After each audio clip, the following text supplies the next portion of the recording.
নিজের শাশুড়ি যদি শত্রুতা করে তাহলে এই 3টি উপায় তাকে একদম উচিত শিক্ষা দিন।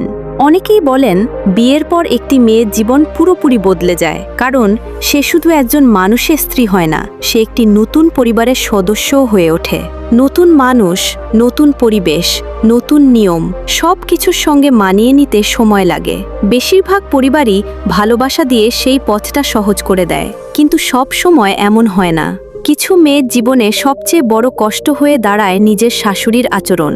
যিনি মায়ের মতো পাশে থাকার কথা, তিনিই যদি প্রতিদিন অপমান করেন, ছোট করেন, সন্দেহ করেন বা কটু কথা বলেন, তাহলে সেই বাড়িটাই ধীরে ধীরে নিজের কাছে অপরিচিত হয়ে যায়। যদি আপনিও এমন পরিস্থিতির মধ্যে থাকেন, তাহলে আজকের ভিডিওটি আপনার জন্য। আজ আমি এমন 3টি উপায় বলবো যেগুলো কাউকে অপমান করার জন্য নয়, বরং নিজের আত্মসম্মান বজায় রেখে কিভাবে পরিস্থিতি সামলানো যায় সেই পথ দেখাবে। তাহলে চলুন শুরু করা যাক। নাম্বার 1, নীরব প্রতিবাদ কিন্তু আত্মসম্মান বজায় রেখে। সব যুদ্ধ চিৎকার করে জেতা যায় না। কিছু যুদ্ধ জেতা যায় নিজের ব্যবহার, ধৈর্য আর ব্যক্তিত্ব দিয়ে। ধরুন আপনার শাশুড়ি প্রায় আপনাকে সবার সামনে ছোট করেন, সামান্য ভুল নিয়ে অনেক কথা শোনান। তখন রাগের মাথায় উত্তর দিলে ঝগড়া আরও বাড়বে, আর সেই ঝগড়ায় শেষ পর্যন্ত মানসিক কষ্টটা আপনাকেই বেশি পেতে হবে। তাই সব সময় রাগের বদলে শান্ত থাকার চেষ্টা করুন। শান্ত থাকা মানে এই নয় যে আপনি দুর্বল, বরং আপনি নিজের আবেগকে নিয়ন্ত্রণ করতে জানেন। ভদ্রভাবে উত্তর দিন, অকারণ তর্কে জড়াবেন না, নিজের কাজ ঠিকভাবে করে যান। একদিন আশেপাশের মানুষ নিজেরাই বুঝে যাবে কে অযথা কষ্ট দিচ্ছে আর কে সবকিছু ধৈর্যের সঙ্গে সামলাচ্ছে। মনে রাখবেন, নীরবতা অনেক সময় এমন শক্তিশালী উত্তর দেয় যা হাজার কথাতেও দেওয়া যায় না। তবে যদি অপমান, মানসিক নির্যাতন বা অন্য কোনো ধরনের অত্যাচার বারবার চলতেই থাকে, তাহলে শুধু চুপ করে না থেকে নিজের নিরাপত্তা ও প্রয়োজন অনুযায়ী পরিবারের বিশ্বস্ত সদস্য বা প্রয়োজনে আইনি সহায়তাও নিন। নাম্বার 2, স্বামীকে নিজের সবচেয়ে কাছের মানুষ বানান।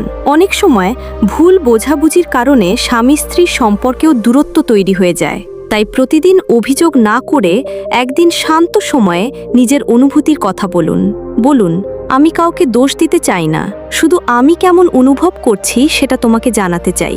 বাস্তব উদাহরণ দিয়ে বোঝান, চিৎকার করে নয়, কান্নাকাটি করে নয়, শান্তভাবে। আপনার স্বামী যদি সত্যিই আপনাকে ভালোবাসেন, তাহলে তিনি অন্তত আপনার কথাটা মন দিয়ে শুনবেন। আর যদি প্রথম দিনেই সবকিছু নাও বুঝতে পারেন, তাহলেও ধৈর্য হারাবেন না। একটি সম্পর্ক বিশ্বাসের ওপর দাঁড়িয়ে থাকে। অনেক সময় বাইরের কথা শুনে স্বামী স্ত্রীর মধ্যে দূরত্ব তৈরি হয়। তাই এমন কোনো পরিস্থিতি তৈরি হতে দেবেন না যেখানে দুজন দুজনের বিপরীতে দাঁড়িয়ে যান। আপনার লক্ষ্য হবে স্বামীকে শত্রু বানানো নয়, নিজের সবচেয়ে বড় বন্ধু বানানো। নাম্বার 3, নিজের স্বপ্নকে কখনো ছেড়ে দেবেন না। অনেক নারী সংসারের দায়িত্ব পালন করতে গিয়ে নিজের সব স্বপ্ন ভুলে যান। কিন্তু মনে রাখবেন, আপনারও একটি আলাদা পরিচয় আছে। আপনি যদি পড়াশোনা করে থাকেন, আবার শুরু করুন। নতুন কিছু শিখুন, অনলাইনে কোনো কোর্স করুন, ঘরে বসে ছোট ব্যবসা শুরু করুন। হস্তশিল্প, রান্না, সেলাই, অনলাইন কাজ, যেটা আপনার ভালো লাগে সেটা নিয়েই এগিয়ে যান। নিজের দক্ষতা বাড়ান। যখন আপনি নিজের চেষ্টায় কিছু অর্জন করবেন, তখন মানুষ আপনাকে নতুন চোখে দেখতে শুরু করবে। নিজের উপার্জনের টাকায় যখন নিজের জন্য বা পরিবারের জন্য কিছু করবেন, তখন সেই আত্মবিশ্বাস আপনার মুখেই ফুটে উঠবে। সফলতা অনেক সময় এমন উত্তর দেয় যা কোনো তর্ক দিয়েও দেওয়া যায় না। বন্ধুরা, একটা কথা সব সময় মনে রাখবেন, নিজেকে কখনো ছোট ভাববেন না। আপনি একজন নারী, আপনার মধ্যে ধৈর্য আছে, শক্তি আছে, নতুন করে শুরু করার সাহস আছে। কেউ যদি আপনাকে বারবার ছোট করার চেষ্টা করে, তাহলে রাগ দিয়ে নয়, নিজের ব্যবহার, নিজের আত্মসম্মান আর নিজের উন্নতির মাধ্যমে জবাব দিন। তবে কখনোই নিজের নিরাপত্তা বা মানসিক স্বাস্থ্যের সঙ্গে আপোস করবেন না। যদি এই ভিডিওটি আপনার ভালো লাগে, তাহলে অবশ্যই অন্যদের সঙ্গে শেয়ার করুন। হয়তো এমন একজন নারী এই ভিডিওটি দেখবেন যিনি অনেক দিন ধরে চুপচাপ সব কষ্ট সহ্য করছেন। তাকে বুঝিয়ে দিন তিনি একা নন। আর এমন বাস্তব জীবনভিত্তিক ভিডিও নিয়মিত দেখতে চাইলে আমাদের চ্যানেলটি সাবস্ক্রাইব করুন। শেষে শুধু একটা কথাই বলবো, নিজের ওপর বিশ্বাস রাখুন, কারণ আপনার ভেতরে এমন শক্তি আছে যা হয়তো আপনি নিজেও এখনো পুরোপুরি চিনতে পারেননি। ধন্যবাদ।